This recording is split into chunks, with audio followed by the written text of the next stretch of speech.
आज का जो इशू है जिसके लिए मैं आपके बीच हूँ वो है नेमावर का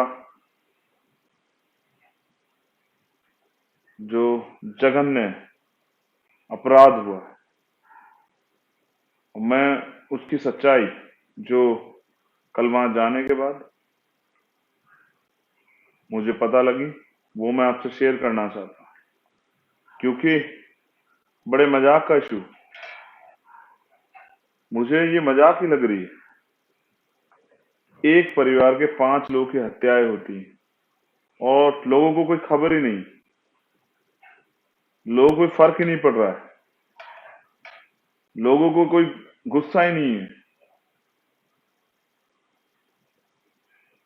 ना ही ये मेन स्ट्रीम मीडिया की सुर्खियां बनी है, ना ही इस पे टीवी पे कोई डिबेट हो रही है, ना ही महिला आयोग ने इसका संज्ञान लिया है, ना ही मानव अधिकार आयोग ने इसका संज्ञान लिया है, ना ही किसी हाई कोर्ट ने या सुप्रीम कोर्ट ने इसका सुमोटो लिया है, स्वतः संज्ञान लिया है,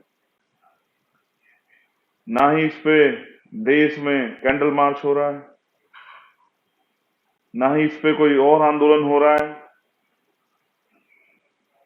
ना ही इस पे मेडल लौटाए जा रहे हैं, और ना ही इस पे किसी पॉलिटिशियन का, किसी दल का कोई विरोध, ना ही इस पे किसी एथलेटिक्स का, किसी खिलाड़ी का, किसी एक्टर का, किसी का कोई बयान नहीं।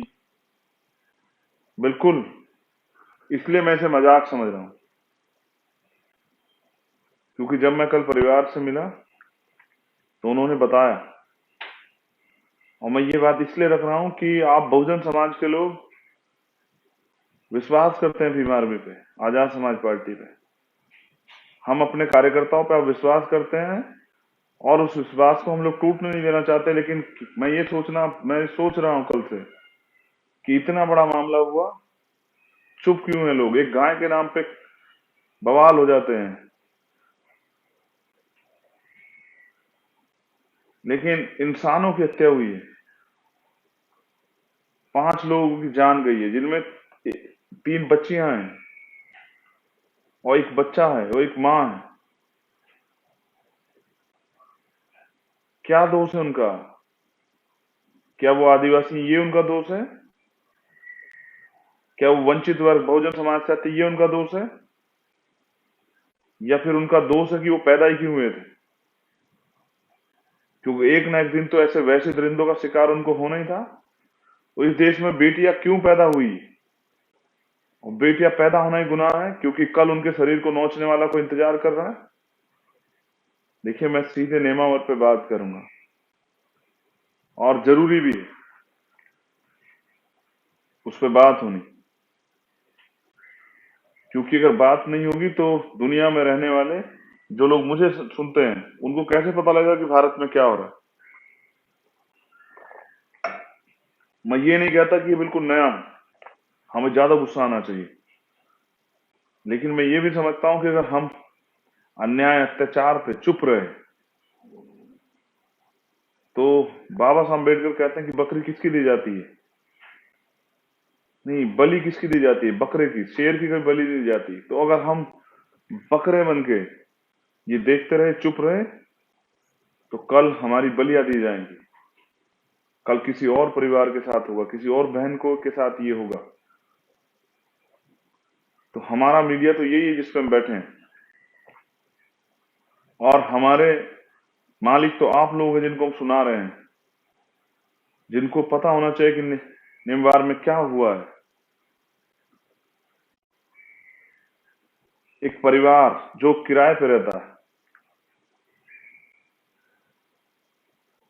जिसका दोष ये है कि वो भारतीय संविधान में प्रदत्त अधिकारों से अपने आप को आगे बढ़ाने के लिए मेहनत मजदूरी कर रहा है,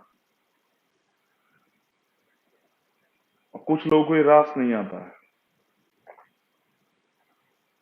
वो परिवार के सभी लोगों को ले जाते हैं, एक प्री प्लान से एक गड्ढा खोदा जाता है जो 12 फीट गहरा है, और उसमें उन सबको मारकर जो उनकी हत्या करके दबा दिया जाता है। जब मैं कल बच्चियों के पास गया, जो गुड़िया वहां पर है, जो भैया वहां पे है, तो उन्होंने बताया कि जो आरोपी है वो लगातार पुलिस के साथ घूम रहा था। फैसला आपको करना है कि क्या सच है और क्या झूठ है।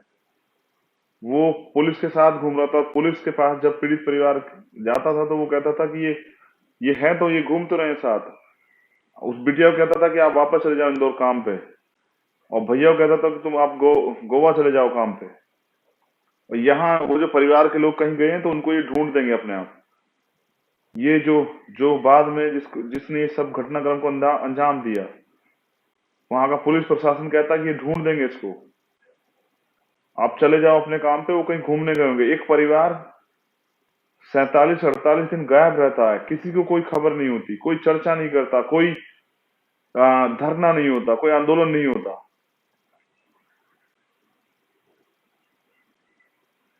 परिवार ने मुझे बताया कि उस गड्ढे में सबसे नीचे वो छोटा बच्चा जो 8 या 12 साल के लगभग था, उसको डाला गया मारकर, जो अपने कपड़ों में था। और उसके बाद उस माँ को, उसको दूसरे नंबर पर डाला गया। और बाद में उन 3 बच्चों को जिनके शरीर पे कोई कपड़ा नहीं था। परिवार ने आशंका जताई है कि उनके साथ सामूहिक दुष्कर्म हुआ है और फिर उनकी उनकी जो है ना हत्या की गई। ये भी नहीं पता कि वो कितने दिन तक उन्होंने ये अपराध, ये जुल्म जाति झेली है, किसी को नहीं पता है। और क्या आप समझते हैं, आप पढ़े लिखे लोग या सुनने वाले लोग, कि 7 दिन के बाद, 3 दिन के बाद जो है ये रेप की पुष्टि नहीं होती है, जख्म भर जाते हैं 1 हफ्ते में, और 48 दिन बाद जो है डेड बॉडी मिली, तो क्या न्याय होगा? 5 लोग गायब होते, लोकल प्रशासन को कोई फिक्र नहीं होती, न सरकार को चिंता होती है। पीड़ित बच्ची जो है, उसका कहना यह कि हमें जो है बार बार थाने में बिठा लिया जाता था, रात को 11-11 बजे हमें वहां से भेजा जाता था, हम पे शक किया जा रहा था। शक इसलिए किया जा रहा था कि मामले को दबाने की तैयारी चल रही थी।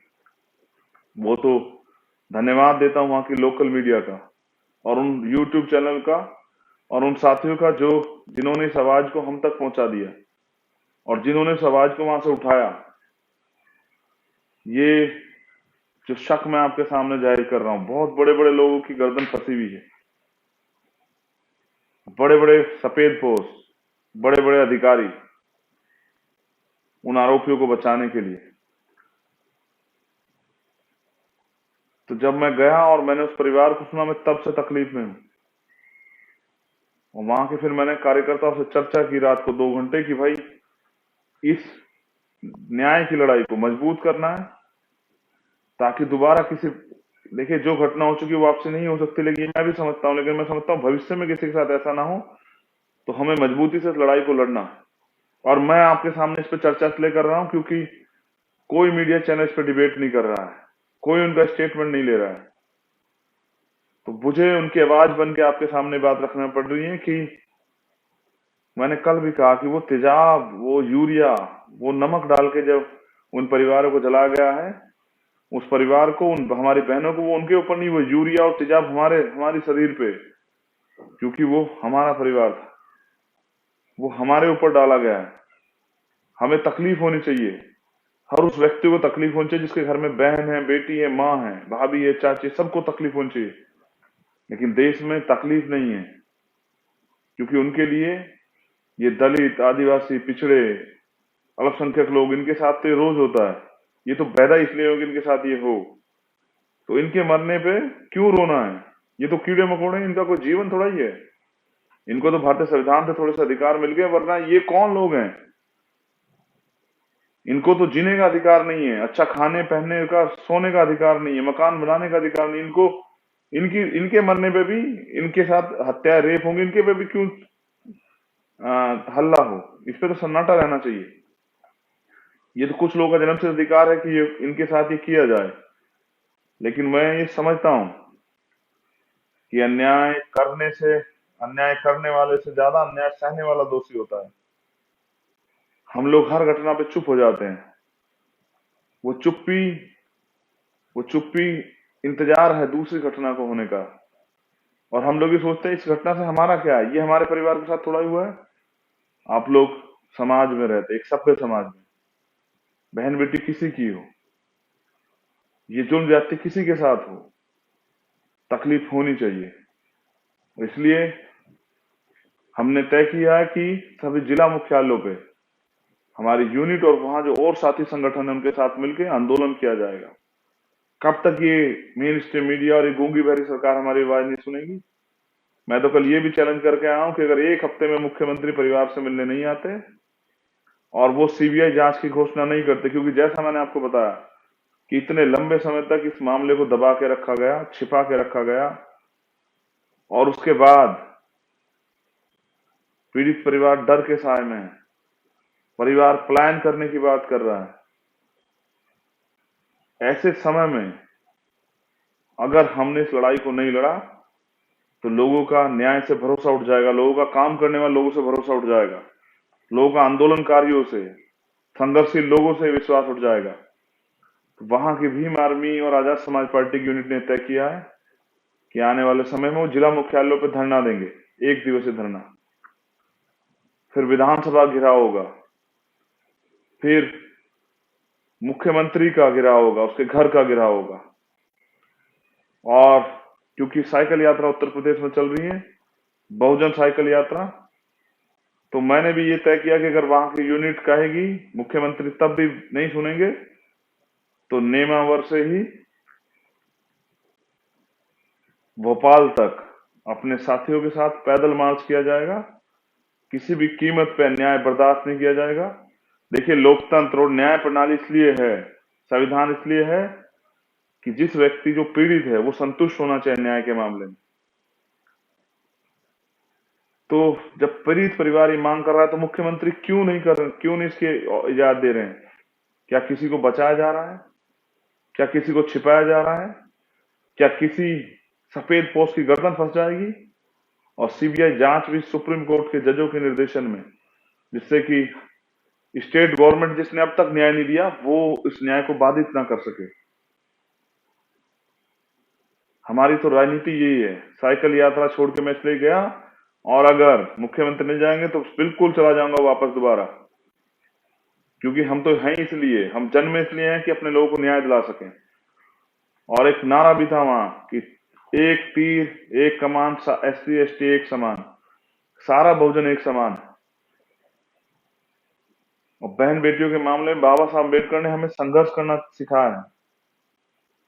कामयाबी के लिए चाहिए जुनून, फिर मुश्किलों क्या औकात है। तो कल भीम आर्मी और आजाद समाज पार्टी का जो एक एक कार्यकर्ता, जहां लोग रैलियों में पैसे लेके नहीं जाते, दारू लेके, सामान लेके, तमाम तरह की सुविधा लेके जाते हैं, वहां वो पैदल, साइकिल पे, मोटरसाइकिल पे, एक एक गाड़ियों में भारी संख्या में भर के वो रोड पे अपनी मेहनत की ईमानदारी कमाई से इस आंदोलन को तैयार करने और ये विश्वास दिलाने के हम साथ हैं आया था। मैं उस हरेक कार्यकर्ता का दिल की गहराई से धन्यवाद करता हूं। आपने हलचल तो मचाई दी, आपने चर्चा तो बनाई दी है। देर सवेर ये सोया हुआ मीडिया भी, जिसमें बड़ी संख्या में बहन बेटियां भी काम करती, ये भी जागेगा और ये भी समझेगा कि बेटियों के लिए जाति महत्वपूर्ण नहीं होती, बेटियों के लिए उनका सम्मान, उनकी सुरक्षा जो है महत्वपूर्ण होती है। और ये नेमावर में नहीं हो रहा है, ये मध्य प्रदेश में नहीं हो रहा है, ये तो सब जगह हो रहा है। जहाँ किसी की सरकार, राजस्थान में भी हो रहा है। उसके बाद 2 घटनाएं और मेरे संज्ञान में, एक यूपी की कि एक दलित युवक को पीटा गया, उसके प्राइवेट पार्ट में जो है डंडा और ये सब चीजें, मुझे कहनी भी चाहिए, सब चीजें की गई। ऐसी ही घटना राजस्थान से आई। तो सरकार किसी की हो, चाहे बीजेपी की हो, चाहे कांग्रेस की हो, चाहे किसी और की हो, ये जुल्म ज्यादती हमारा नसीब बन गया है, क्योंकि हमने हार मान ली। हमने सोचा कि ये हमारे भाग्य में है, ये भगवान ने लिखा है। किसी भगवान ने ऐसा, अगर कोई भगवान है कहीं, तो उसने कहीं ऐसा नहीं लिखा होगा किसी छोटी बच्ची को, 4 साल की को, 6 साल की, रोज अखबार पढ़ते हैं, टीवी में देखते हैं, किसी 4 साल की बच्ची, 6 साल की बच्ची को तेजाब से नहलाया जाता है, उसके साथ सामूहिक रेप होता है। ये कोई सा प्रदेश हो, ये सब जगह जारी है। और सत्ता के भूखे लोग सिर्फ सत्ता चाहिए, नारा देने वाले लोग, बहन बेटी सुरक्षा की बात करने वाले लोग। उत्तर प्रदेश में तो अभी चीर रण चल रहा है, प्रमुखी चुनाव में चीरहरण हुआ उत्तर प्रदेश में, भारतीय जनता पार्टी के लोगों ने कराया बहन बेटियों के साथ। और ये नारा देते हैं मिशन शक्ति का, एंटी रोमियो स्क्वाड का, बेटी बचाओ बेटी पढ़ाओ का। मैं तो कहता हूं भारतीय जनता पार्टी गुंडों से बेटियों को बचाओ, इन सत्ता के भूखे लोगों से बेटियों को बचाओ। तो वहां भी सरकार है, और वहां के बहुत इशू थे। वहां का इशू जो है एक ओबीसी समाज के लिए भी था, जिसमें बीजेपी 27% आरक्षण देने के लिए जो है विरोध में खड़ी है। लेकिन आज उससे भी बड़ा जो महत्वपूर्ण मुद्दा है वो है बहन बेटियों की रक्षा, वो भी पूरे देश में। मैं भीम आर्मी के क्रांतिकारी नौजवानों से तो उम्मीद करता हूं कि वो बहन बेटियों की सम्मान सुरक्षा के लिए लड़ें, उनको न्याय दिलाएं। लेकिन मैं ये भी समझता हूं, ये दो बातें आप सब लोगों के लिए, बहुजन समाज के लोगों के लिए स्पेशली, देश में रहने वाले किसी भी जाति धर्म की बहनों के लिए, कि किसी पे शोषण करने का अधिकार किसी को नहीं है। किसी बहन का रेप करने का, उसकी हत्या करने का, उसके ऊपर तेजाब डालने का अधिकार किसी को नहीं है। भारतीय संविधान सबको बराबरी के अधिकार देता है, लेकिन ये तो हो रहा है और हम लोग चुप। लेकिन मैं ये भी समझता हूं, मान्यवर काशीराम साहब कहते थे कि जो शासक समाज होता है, जो ताकतवर समाज होता है, उसकी बहन बेटियों पे कभी अत्याचार नहीं होते। समझिए कि अगर आपका मुख्यमंत्री होता मध्य प्रदेश में आदिवासी समाज का, जिसकी मैं कल घोषणा भी करके आया हूं, मान्यवर काशीराम साहब भी चाहते थे कि मध्य प्रदेश में ये वंचित वर्ग आदिवासी समाज का मुख्यमंत्री बने, हम वो बनाएंगे भी। लेकिन मैं पूछना चाहता हूं अपने आदिवासी भाइयों से, अपने दलित बहुजन भाइयों से, कि अगर आपका मुख्यमंत्री होता तो क्या आपकी बेटी के साथ ही होता? मैंने मामा से भी पूछा, मुख्यमंत्री मामा से, जो बहुत बड़े बड़े दावे करते हैं कि अगर ये आपकी भांजी होती, ये आपके भांजे होते तो आप चुप रहते? आप शादी ब्याह में घूमने वाले मुख्यमंत्री को क्या उस परिवार से मिलने का समय नहीं लगा? वो बाबा साहब की धरती है मध्य प्रदेश। अगर उस पे भी ये हो रहा है, बाबा साहब ने तो इस्तीफा दे दिया महिलाओं के अधिकारों के लिए। लेकिन मैं आपसे जो कहना चाह रहा हूं, पॉलिटिक्स द मास्टर की, मेरे सोए हुए समाज के लोगों, आज लड़ाई हथियार से नहीं लड़ी जाती, तलवारों से बंदूकों से नहीं लड़ी जाती। ये लोकतांत्रिक देश है, संविधान है। जिसके पास वोट होती है उसके पास राज होता है, बहुसंख्यक लोग हो। आपका राज होना चाहिए था, जो बहन बेटियां सुरक्षित रहती, लेकिन राज उनका है और आपकी बहन बेटियों के साथ ये हो रहा है। हमारी बहन बेटियों के साथ ये रोज हो रहा है पूरे देश में। हम लोग कब समझेंगे? हम लोग किसके भरोसे उनकी सुरक्षा छोड़ के बैठे हुए हैं? पुलिस प्रशासन तो वो करता है जो सरकार कहती है।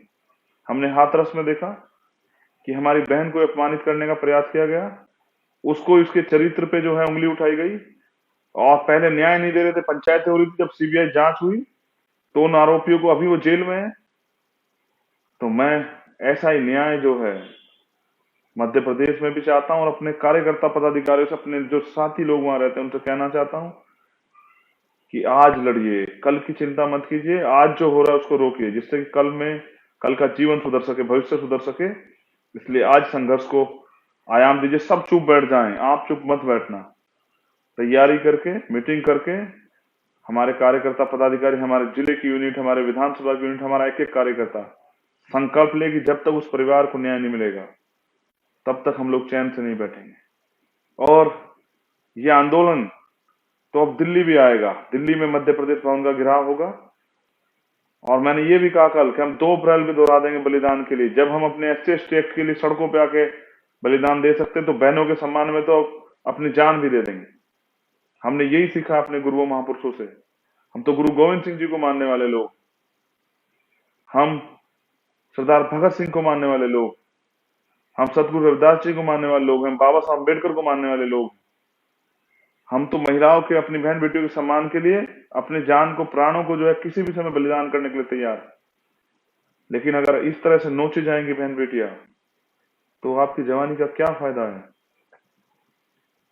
वो बाबा साहब अम्बेडकर कहते हैं ना, जिस कौम का नौजवान जीते जी उस समाज की लड़ाई लड़ता, वो जीते जी भी मरे हुए के समान होता है। और जिस कौम का युवा जीते जी अपने समाज की लड़ाई लड़ता है, वो मरकर भी अमर हो जाता है।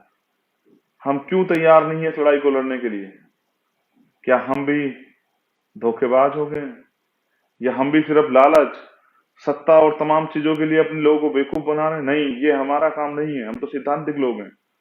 सत्ता तो हमारे लिए साधन है, जिस सत्ता से हम लोग व्यवस्था परिवर्तन कर सके और ऐसे कानून, अगर एक कानून बने उसको बनाने की शक्ति विधायिका या संसद में है, तो वो बनाने के लिए उनको पीड़ित लोगों को आना पड़ेगा सदन में।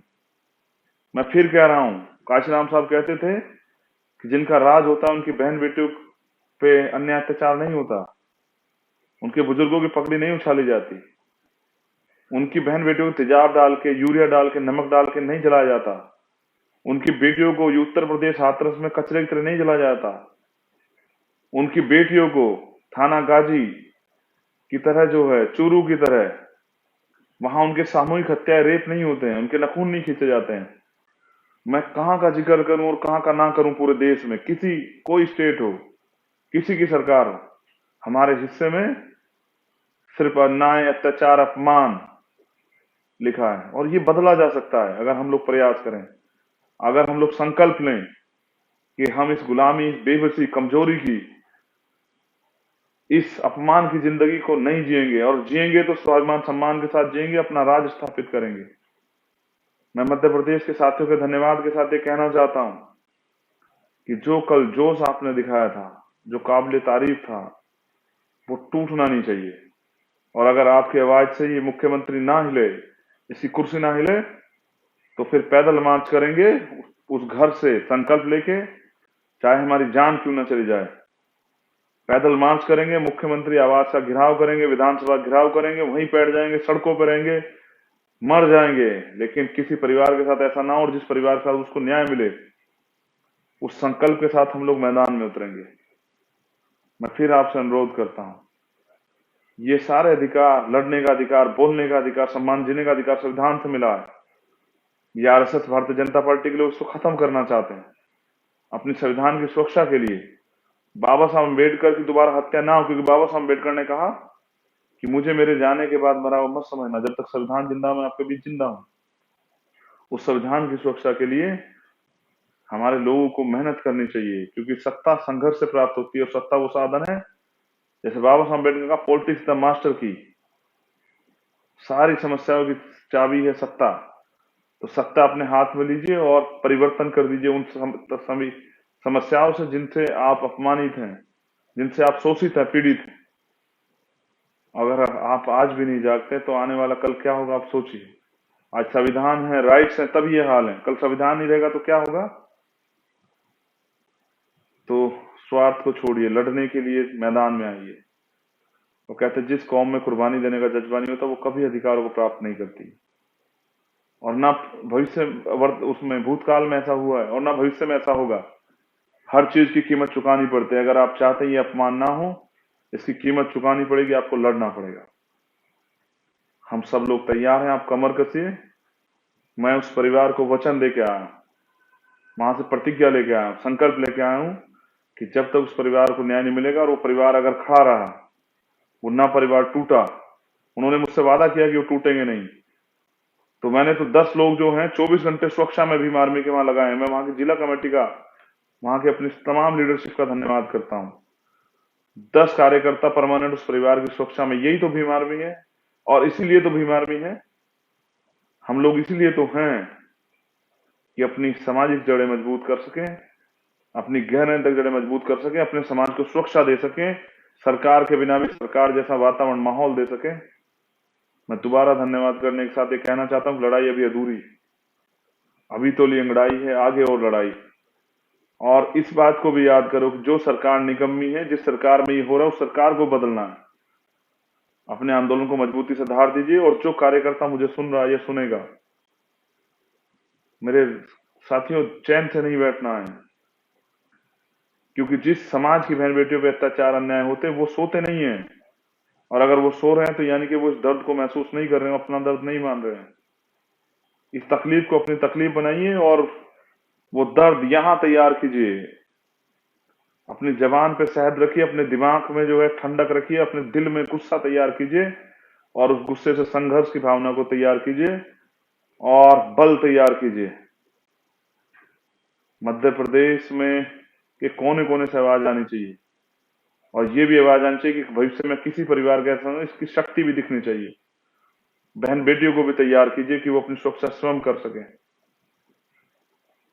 उनको भी बराबरी का दर्जा दीजिए, उनको भी आगे निकालिए, उनको भी जो है अपने आत्म सुरक्षा की जो है ट्रेनिंग दिलाइए। उनको कमजोर मत बनने दीजिए, उनकी ताकत बनिए, उनको आगे खड़े कीजिए, उनके पीछे खड़े होइए सपोर्ट में।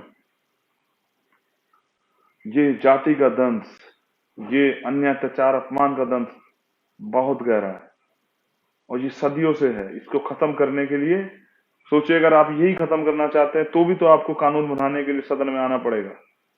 अगर आप संसद में बहुमत में नहीं होंगे तो कैसे आप खत्म कर पाएंगे इसे, और कैसे आप वो कानून बनाएंगे जिससे बहन बेटियां सुरक्षित रहें, उनका जीवन सुरक्षित रहे, उनका स्वाभिमान सम्मान बचा रहे।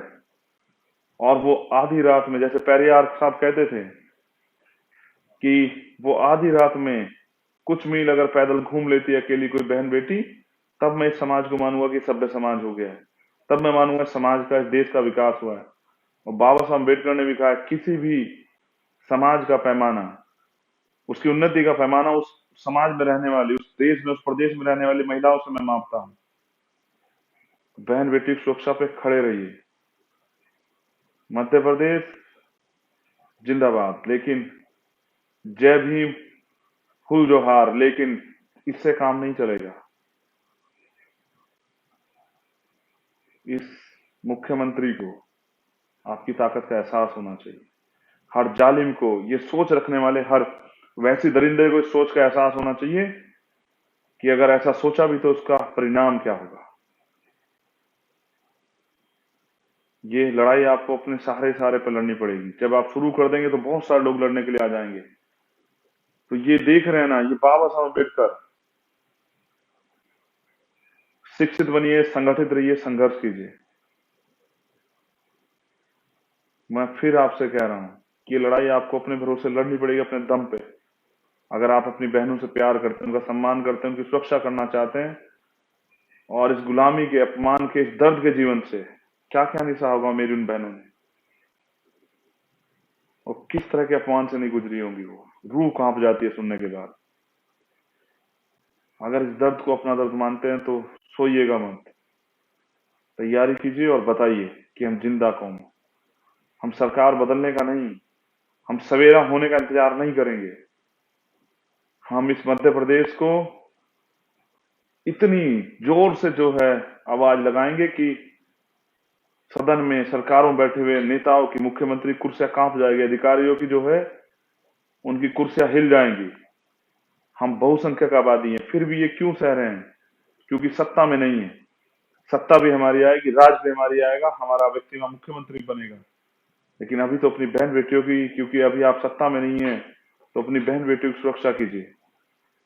मैं धन्यवाद करता हूं कल के आंदोलन को मजबूत करने के लिए, लेकिन इस अधूरी लड़ाई से फायदा नहीं होगा। इसको पूरा लड़ना है, जीतना है, बहनों का अपने प्रति विश्वास मजबूत करना है, इसलिए न्याय दिलाना है, उसके लिए संघर्ष करना है, उसके लिए लाठी, गोली, मुकदमा, जेल, कुछ भी हो जाए, जान क्यों चाहे, पीछे नहीं हटना है। क्योंकि हमने तो यही सीखा कि हमारी बहनों का सम्मान ही हमारा सम्मान। जय भीम, जय भारत। आप सभी का धन्यवाद, और नजर बना के रखिए। ये फायदा हुआ है भीम आर्मी के संगठन बनने सब जगह कि इन घटनाओं की जानकारी हमें लग जाती है, और जब पहले तो ये घटना तब जाती थी, अब इनकी जानकारी लग जाती है सोशल मीडिया के जरिए, संगठन के जरिए हम तक खबर पहुंच जाती, तो हम भी चले जाते हैं कार्यकर्ता के रूप में इस आंदोलन को आगे बढ़ाने के लिए। मैं फिर से धन्यवाद देता हूं सभी कार्यकर्ताओं का।